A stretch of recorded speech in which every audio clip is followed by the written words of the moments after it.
Okay mga kaibigan, kumusta po kayong lahat at sa nagbabalak na mag-apply bilang isang Foodpanda rider? Kung gusto nyo mag-apply mga kaibigan, nasa baba sa comment section, nandyan po yung link. I-click nyo yan mga kaibigan at doon kayo mag-apply. So merong katanungan dito sa ating channel mga kaibigan. Nag-apply siya ng Foodpanda rider. So ilang ulit na siyang nag-apply, bakit hindi pa rin matanggap?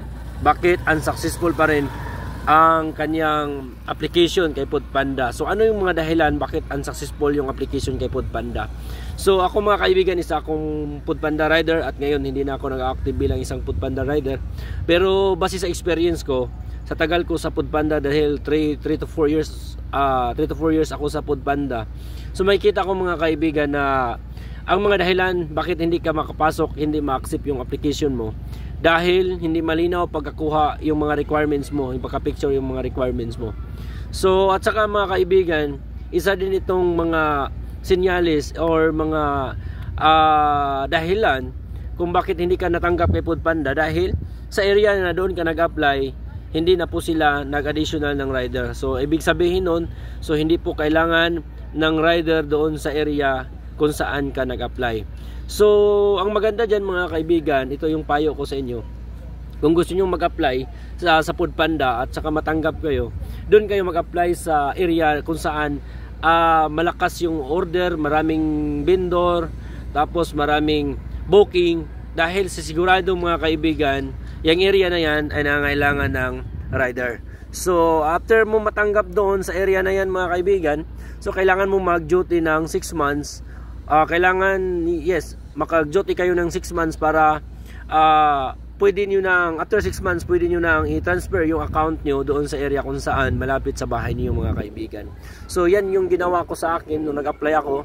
Sin-apply ako sa area kung saan malapit yung bahay namin. At saka malapit lang po sa proper yung bahay namin. It's about 10 kilometers lang.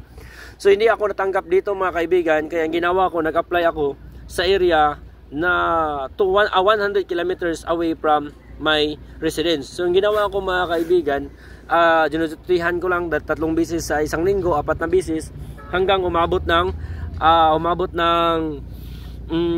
months mga kaibigan. Pag abot ng 6 months, duty pa rin ako doon.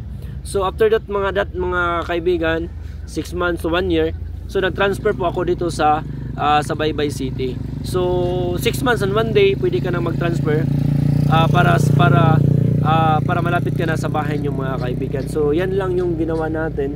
At saka yung pag-apply natin mga kaibigan, pag-apply nyo, dapat kumpleto lahat yung requirements para isang bagsak na lang, isang applyan na lang, so matanggap po kayo. O yan lang po yung mga ika-suggest ko sa inyo mga kaibigan.